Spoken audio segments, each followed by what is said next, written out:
Salut la Bulls Nation, bienvenue sur French Bulls TV. Pas mal de choses sur lesquelles revenir depuis la dernière vidéo parce que il y a eu le début de la free agency, il y a eu pas mal de moves qui ont été faits, des contrats prolongés, des options qui ont été activées, des signatures qui sont faites aussi. Donc on va revenir sur un petit peu tout ça en commençant par celle qui me gonfle un petit peu. On va commencer par les trucs chiants et puis on va progressivement aller sur les trucs un peu plus cool. Mais celle qui m'a gonflé, c'est le départ d'André Drummond qui est parti libre et a signé aux Sixers pour 2 ans et quelque chose comme 10 millions de dollars. Bon, c'est pas tant le fait qu'il parte qui m'emmerde, parce qu'en plus Drummond a été un très bon backup chez nous. Il a signé 2 saisons de qualité, surtout la deuxième, où il a vraiment accepté son rôle. Il a répondu présent quand on en avait besoin. On se rappelle des quelques matchs où il a été titulaire avec ce fameux match à 24 points, 25 rebonds, un truc comme ça, contre Atlanta. Euh, Professionnalisme, esprit d'équipe, il a été excellent chez nous à ce niveau-là. Il y a eu quelques passages un petit peu Fool par-ci par-là, où tu te disais qu'est-ce qui se passe. Mais dans l'ensemble, il a fait un taf très très correct pendant 2 saisons chez nous, et je pense que il laissera un bon souvenir. On se dira, Drummond chez nous, c'était quand même sympa, il a fait des bonnes choses, euh, voilà, il a été, on peut pas le critiquer plus que ça, quoi. Il a fait son taf avec les qualités et les défauts qu'il a. Le seul truc qui me pose problème dans ce départ, en fait, c'est que il va aux Sixers, qui sont la même équipe, qui, en février, donc il y a 4 mois de ça, a appelé les Bulls en proposant 3 pics de draft de second tour pour André Drummond. Et les Bulls ont fait non, c'est cool, on est compétitif, on vise les playoffs, on va garder André, pas de problème, en sachant pertinemment qu'il était libre à la fin de la saison. Et donc les Sixers, il y a 4 mois de ça, ils te proposaient 3 pics de draft, et maintenant ils le récupèrent contre rien du tout en échange, quoi. Et ça honnêtement, ça me gonfle. Ça, honnêtement, ça me gonfle, mais quelque chose de concret. Parce que c'est le deuxième joueur déjà qui part des Bulls, et on n'a aucun pic de draft en retour, aucun asset pour le futur. Après Caruso.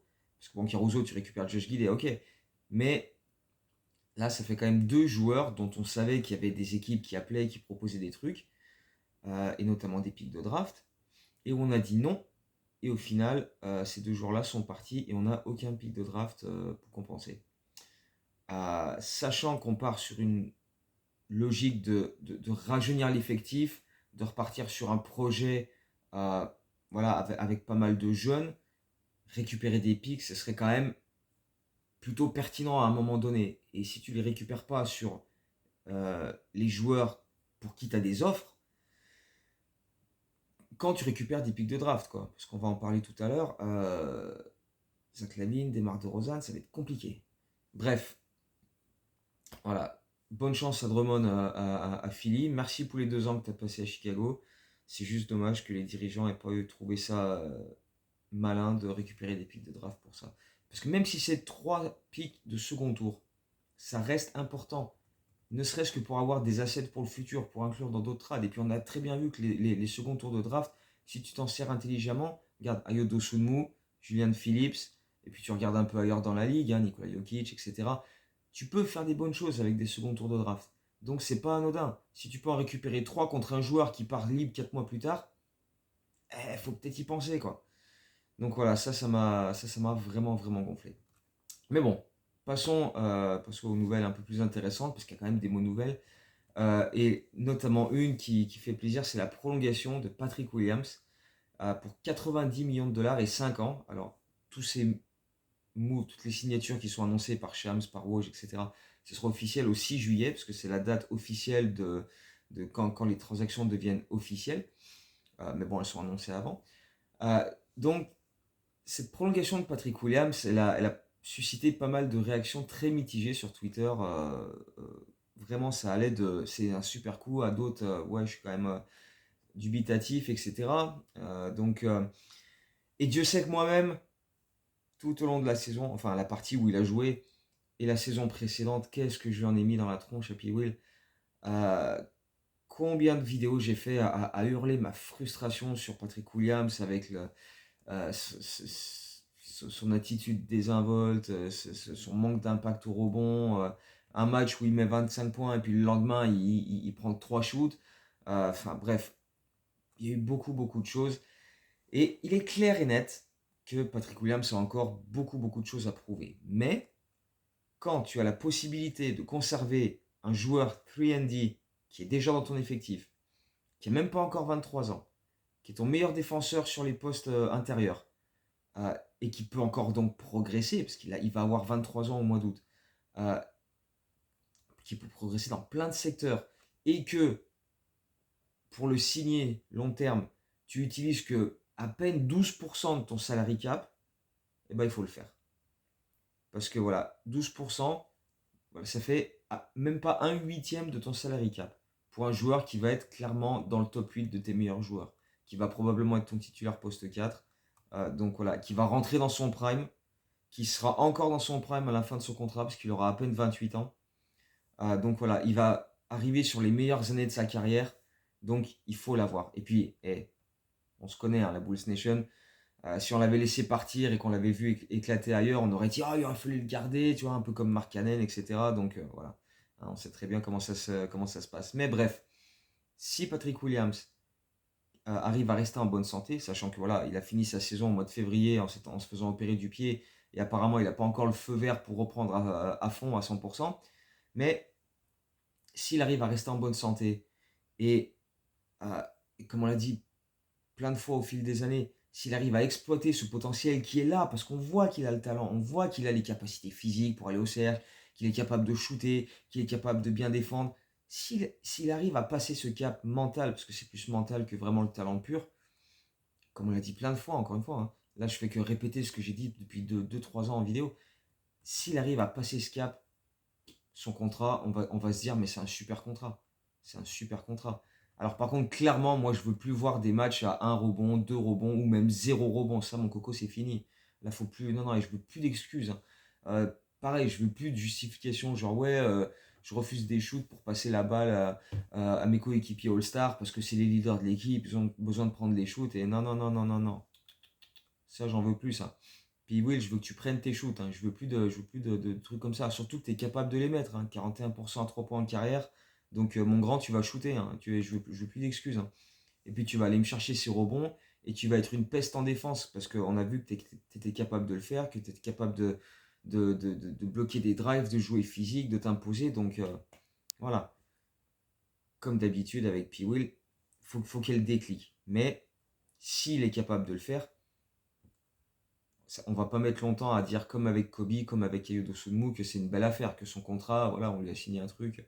Et que, voilà, donc tu as Patrick Williams sur les 5 prochaines années, tu as Kobe, tu as Ayo sur les 2 prochaines années, qui vont te prendre à eux 3 20-22% de ton salary cap, alors que c'est peut-être 3 titulaires en puissance, en fonction des mouvements, parce que si tu gardes Zach LaVine, mais bref, on va revenir sur ça après, mais enfin, voilà, c'est quand même quelque chose d'assez intéressant pour le futur. Donc moi, personnellement, cette signature de Patrick Williams, j'ai aucun problème avec ça. C'était clairement le bon move à faire de la part de la direction.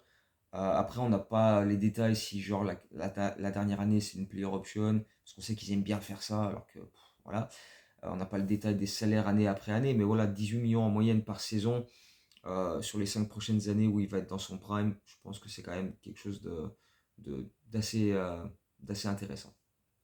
Autre move sympa, en tout cas moi il me plaît beaucoup, parce qu'en plus j'en avais parlé sur Twitter 3 jours avant qu'il arrive, alors que je ne savais pas du tout, tu vois. C'est la signature de Jalen Smith, qui avait décliné sa player option aux Pacers, et qui s'est engagé aux Bulls pour 3 ans et 27 millions de dollars, avec donc des salaires qui vont partir à 8,3 millions sur la saison qui arrive, 9 millions l'année d'après, et 9,6 millions l'année suivante. Et pourquoi je kiffe ce move, et pourquoi je le souhaitais, parce que Jalen Smith, moi, c'est un mec qui m'a toujours fait forte impression quand on jouait les Pacers. C'est un intérieur de 2,8 m qui est capable d'exceller, mais vraiment exceller sur les pick and roll, parce qu'il pose de bons écrans et il roll vers le cercle. Tu lui envoies des balles, tu t'envoies des lobes, il les attrape, il les met au cercle, parce qu'il est capable de sauter bien haut quand même. Mais aussi sur pick and pop, parce qu'il est capable de se reculer, de se mettre derrière la ligne à 3 points. Et si le mec qui a initié le pick and pop part en drive et que les deux joueurs le suivent, laissant Jalen Smith seul à 3 points, il est capable de punir. Il a tourné à 42,4% à 3 points l'an dernier. Et en carrière, il shoot à 33,5% derrière l'arc. Alors, il ne prend pas 6 tirs à 3 points par match non plus. C'est pas un volume extraordinaire, mais il est capable de punir. Et tant qu'il est capable de faire ça, les défenses vont être obligées de faire des choix. Et ça peut être quelque chose de très intéressant parce que je le vois, je l'imagine parfaitement fité avec des mecs comme Josh Giddey ou même avec Ayo qui aime beaucoup jouer le pick and roll. Et je pense que voilà, Giddey Smith ou Ayo Smith, créer quelque chose d'assez intéressant. Et puis c'est un mec qui va aller chercher ses rebonds. C'est un peu le genre de joueur un peu comme Jérôme Green, un peu comme Daniel Tass, qui est pas le plus grand, mais il joue tellement intense physique que tu as l'impression qu'il est plus grand en fait. Et c'est vraiment, voilà, il joue plus grand que sa taille véritable en fait. Et d'ailleurs, l'an dernier, il était backup de Miles Turner à Indiana. Et ses meilleurs matchs, c'est quand il était aligné poste 5, alors qu'il fait 2,8 m. Et ils l'ont essayé en poste 4, mais il a été moins efficace. Alors, pourquoi? Je ne sais pas trop. Après, c'est la manière de jouer d'Indiana, peut-être aussi. Même si c'est pas forcément le mec qui est le plus impactant défensivement, qui n'est pas un énorme rim protecteur, euh, il est plus efficace en poste 5 et il apporte plus de choses à ce niveau-là.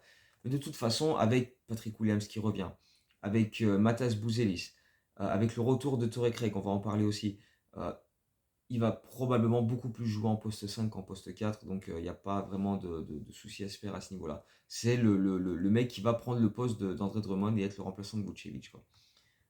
Il y a un truc quand même, c'est que l'an dernier aux Pacers, donc il tournait à 9,9 points par match, à 59,2% quand même, avec des bons post-up, avec des moves près du cercle, et puis donc quelques shoots à 3 points. 5,5 rebonds en 17,2 minutes. 9,9 points en 17 minutes. Mais euh, c'est favorisé par le fait que Indiana était la meilleure attaque de la ligue et le deuxième plus gros pace de toute la ligue. Ils jouaient à fond la caisse et donc ça favorise les cartons offensifs et les gros chiffres offensifs. Je ne m'attends pas à ce que Jalen Smith produise des choses similaires à Chicago parce qu'on ne jouera absolument pas sur le même pace. Même si on a cette envie de jouer plus vite, avec Josh Giddey, avec Ayo, avec Kobe, on a les armes pour vraiment jouer beaucoup plus vite que ce qu'on a fait l'an dernier. Mais l'an dernier, on a fini avant-dernier au pace, alors qu'Indiana était deuxième. Donc l'écart est quand même monstre. Même si on joue beaucoup plus vite, on ne sera pas sur les mêmes bases que Indiana l'an dernier. Clairement pas, il y a beaucoup trop d'écart. Euh, donc ce sera difficile pour Jalen Smith de tourner à quasiment 10 points, à 60%, même s'il joue 20, 22, 23 minutes. Ce qui est sûr, c'est qu'il va falloir qu'il joue. Parce que souvent, ces dernières années, on se plaignait du temps de jeu d'André Drummond qui devrait avoir plus de minutes. Là, si on est dans une logique de reconstruction, d'essayer de pas forcément être très très bon pour conserver notre pic de top 10 l'an prochain, il faut que Jalen Smith ait des minutes et que Vucevic en ait un peu moins, clairement. Donc ça, c'est quelque chose qui va se dessiner au fur et à mesure de la saison. Et puis si Vucevic est tradé d'ici là, voilà, faut que Jalen Smith ait des minutes, quoi, clairement. Mais si sur les 3 ans qu'il a signé, euh, il est capable de rentrer ses 3 points quand on le laisse ouvert sur les pick and pop, qu'il attrape les passes lobées pour mettre les dunks et qu'il fait le taf en défense, sans être génial, mais voilà, faire le taf, être présent, mettre son corps en opposition, ce sera déjà très bien et ce sera un contrat qu'on aura bien rentabilisé. Donc, moi, j'ai pas énormément de problèmes avec ce contrat.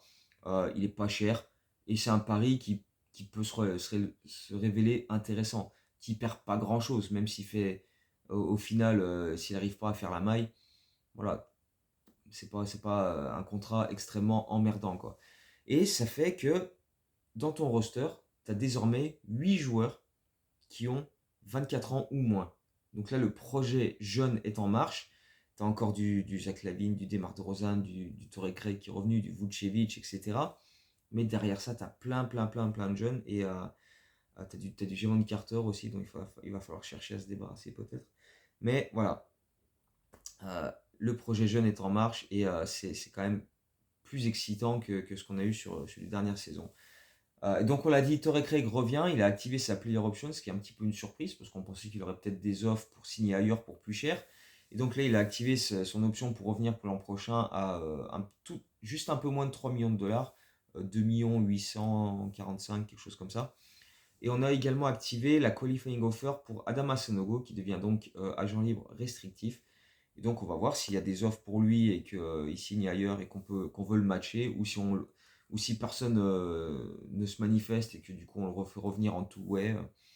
À voir comment ça va se dérouler pour lui.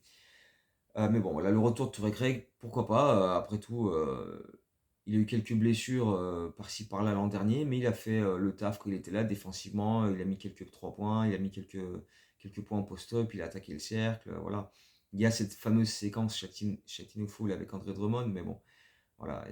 Il n'a pas été parfait, mais quand il était dispo, qu'il était en bonne forme, il a fait un taf intéressant, donc j'ai pas de problème avec le fait que Torrey Craig reste. Mais après, il peut servir de monnaie d'échange dans un trade aussi, il faut voir comment ça va se dérouler. Mais donc, quelques moves intéressants, mais les gros dossiers, les dossiers les plus épineux, les plus complexes qui restent à conclure, sont encore là, à savoir Demar DeRozan et Zach LaVine. Euh, et c'est pour ça que c'est les dossiers les plus complexes, c'est pour ça que ça prend du temps, parce qu'ils sont complexes justement. Dans le cas de Demar, ça prend du temps parce que les Bulls et Demar semblent donc avoir compris que c'était terminé, hein, que ça allait pas aller plus loin entre les deux.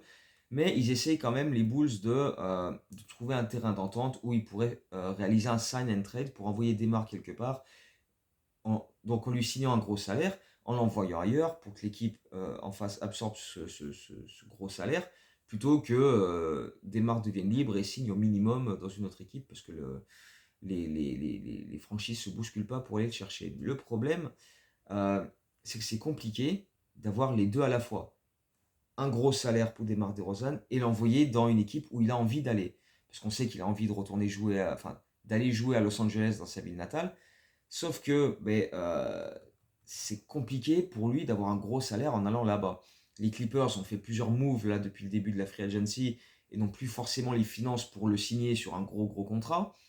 Les Lakers, LeBron a réactivé son option a re-signé un contrat de 2 ans à 50 millions la saison, donc ça laisse pas beaucoup de marge. Donc à part un deal à 3 équipes, avec peut-être, je sais pas, une autre équipe qui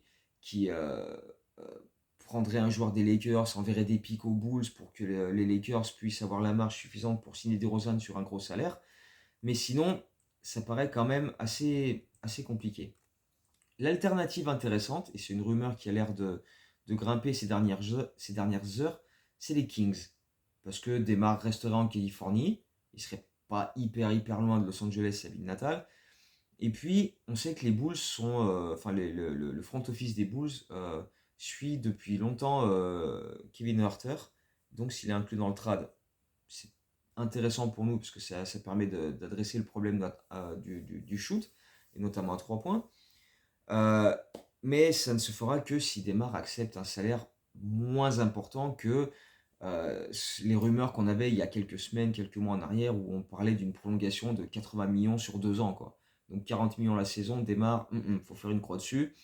Après, évidemment, entre 40 millions la saison et un minimum vétéran qui va se monter à 2 millions et demi, 3 millions, il y a quand même un écart assez considérable. Donc si on lui signe un sign and trade où il va toucher, mettons, je sais pas, 18, 20 millions la saison sur 2 ans, 3 ans, et que les Kings, ils sont cool avec ça, et qu'ils envoient Kevin Huerter, et qu'on récupère un pic de draft quelque part avec ça, je pense qu'il ne faut pas hésiter. Je pense que c'est le meilleur retour qu'on peut avoir de DeMar DeRozan, c'est Kevin Huerter de la part des Kings. Et je trouverais ça plutôt intéressant d'ailleurs. Mais il va falloir que DeMar DeRozan accepte qu'au niveau salaire, il n'aura pas 40 millions, ça c'est clair et net. Donc après, il peut aller par exemple aux Pistons, qui ont la marge salariale, qui peuvent lui signer un plus gros contrat, mais parce que voilà, ils ont du cap space, tout ça. Et ils ont dit en plus qu'ils voulaient s'en servir pour signer des gros contrats, des contrats que d'autres équipes veulent se débarrasser. Mais niveau résultat, ça ne va pas le faire. Donc Demar va devoir faire un choix entre soit privilégier un gros contrat, mais pas forcément aller dans une équipe où ça va gagner beaucoup en termes de match, ou faire des concessions au niveau salarial, mais aller dans des équipes voilà, sur les Clippers ou les Kings qui ont des chances d'aller en playoff, de faire des runs un peu plus importants que ce que les Bulls ont des chances de faire. Donc voilà, c'est à lui de faire la bonne balance, mais le genre de décision qui prend du temps. Et bah plus il prend du temps, et plus les autres équipes elles disent bon bah nous on va pas voilà, on va faire des moves en attendant. Donc voilà, les Clippers ont fait des moves, les Lakers ont fait des moves, les Sixers ont fait des moves, Orlando même, il y avait un moment Orlando, ça parlait d'Orlando, mais ils ont pris Caldwell Pope, ils l'ont signé pour assez cher, donc voilà, c'est difficile, le marché est déjà pas énorme pour DeRozan, alors si en plus il prend le temps, bah, il y a de moins en moins d'options quoi, qui restent en vie, donc les possibilités diminuent de plus en plus pour lui, et donc il va falloir se décider très, très, très rapidement, sous peine de ne plus avoir d'options du tout, et accepter un contrat minimum quelque part, quoi. Donc, euh, donc voilà, c'est compliqué, mais c'est à lui de se décider et rapidement, quoi, parce que sinon, bah, plus il attend, et moins il aura d'offres, et plus ça va mettre les Bulls dans la galère aussi. Et c'est un peu la même chose pour Zach LaVine. Donc lui, il n'y a quasiment pas de rumeurs, c'est quasi inexistant. Le marché semble être au point mort. Faut dire que Zach LaVine, lui, il a un peu comme Patrick Williams, il a mis fin à sa saison avec une opération au pied. Après avoir signé des performances en mode je m'en bats les couilles pendant la saison, parce que voilà, je veux me barrer, donc je vais être les mains dans les poches dans le corner, je veux prendre 4 shoots par match, et faites-moi pas chier, je veux me barrer. Et selon certains insiders, les rapports entre les Bulls d'un côté et Zach LaVine de l'autre sont pas du tout, mais alors pas du tout au beau fixe. Et dans le front office, on se demande même à voix haute même, si Zach LaVine n'a pas choisi volontairement de se faire opérer pour éviter d'être tradé aux Pistons à la deadline. Et j'en avais parlé quand j'avais fait la vidéo à l'époque. J'avais dit, ça tombe quand même un peu bizarre, et la manière dont ils avaient formulé le communiqué à l'époque en disant Zach LaVine et ses représentants ont choisi l'opération alors qu'elle était évitable, peut-être qu'avec quelques semaines de repos, et il était capable de revenir sur la fin de saison et de jouer. Mais comme il y avait à ce moment-là des rumeurs comme quoi il allait peut-être partir aux Pistons, je serais pas étonné, mais du tout, que Clutch Sport et Zach LaVine aient fait, tu sais quoi, hors de question qu'on aille aux Pistons, opère-moi ce pied, et puis je vais être d'aplomb assez rapidement. Parce que assez rapidement, c'était pas une grosse opération au pied, c'était genre quelques semaines, mais genre ça a fait, allez, je mets fin à ma saison, et hors de question que je sois tradé aux Pistons, quoi. Parce que ça fait plus d'un mois et demi, 2 mois que Zach LaVine a le feu vert pour reprendre les entraînements à 100%. Il s'entraîne de son côté, et il n'y a pas de souci. Quand arrivera le training camp, peu importe l'équipe où il sera à fond. Euh, mais si c'est à Chicago, ça va poser des soucis. Parce que donc on en avait parlé à l'époque, et ça aussi c'est euh, quelque chose dont j'avais parlé même à l'époque où Zach LaVine avait signé avec Clutchport avant qu'il signe sa prolongation avec les Bulls. C'est qu'on connaît les méthodes de Rich Paul et de son groupe, comment il gère les trucs. Donc pour moi, il n'y a aucune surprise. On savait que ça allait mal se finir entre les Bulls et Zach LaVine. Et donc, du coup, ben, ça te nie qu'une option, parce que le pire, c'est que si tu veux jouer vite avec des jeunes, etc., garder Zach LaVine ferait du sens. En théorie, tu gardes Zach LaVine dans l'optique de dire euh, il va faire remonter sa cote en jouant, en étant productif, parce qu'il n'aura pas le choix d'être productif. Pour lui aussi, pour que d'autres équipes appellent et proposent des trades et qu'il parte ailleurs, s'il a vraiment envie de partir. Et voilà.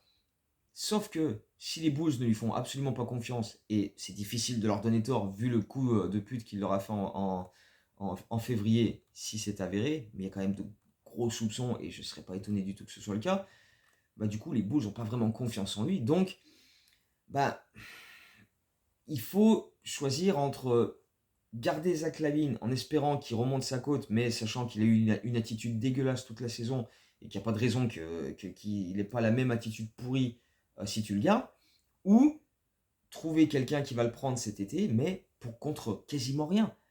Et toutes les rumeurs où Zach LaVine est annoncé, ils te disent il faut que les Bulls mettent un pic de draft avec. Mais fuck off, quoi. Enfin, déjà qu'on n'en a pas, des pics de draft, on n'en a quasiment pas. Si en plus on doit en mettre un juste pour se débarrasser de Zach LaVine, c'est chaud. C'est pour ça que ce cas est extrêmement compliqué, et c'est pour ça que ça traîne en longueur, parce que ben tu veux pas faire n'importe quoi, Et ça peut durer encore des semaines comme ça. Euh, Là, le marché est bloqué pour Demar, le marché est bloqué pour DeRozan.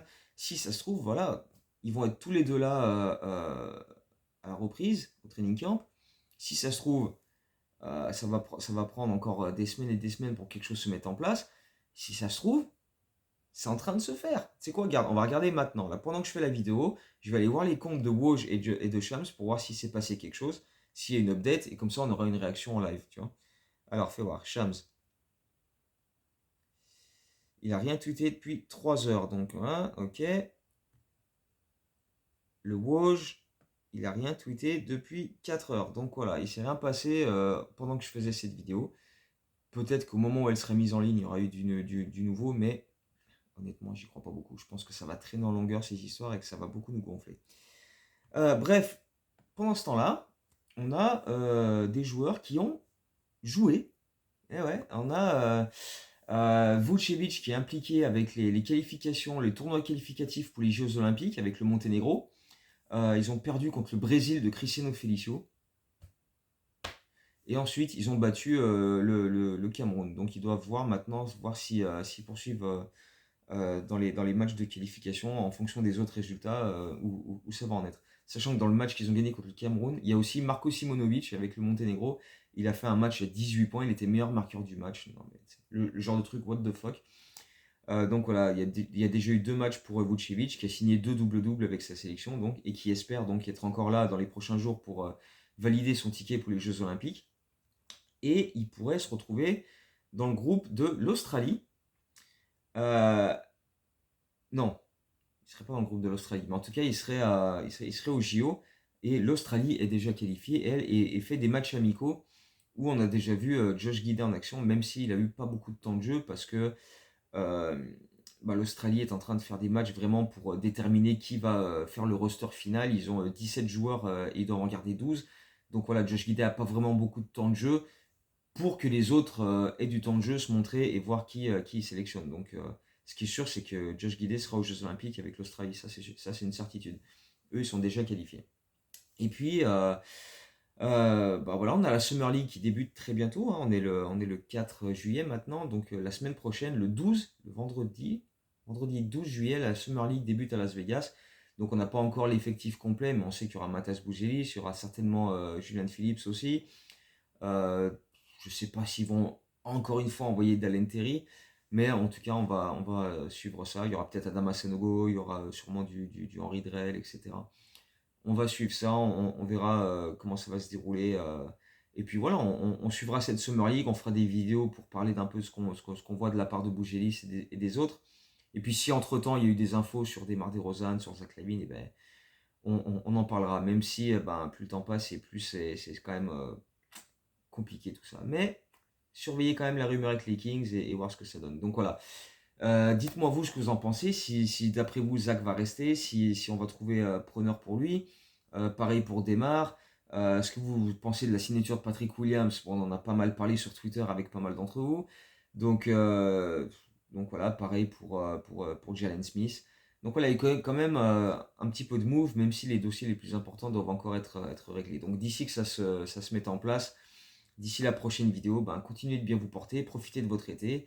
Et puis on se retrouve dès qu'il y a du nouveau, quoi. Donc d'ici là, portez-vous bien et à très bientôt. Ciao, ciao, go Bulls.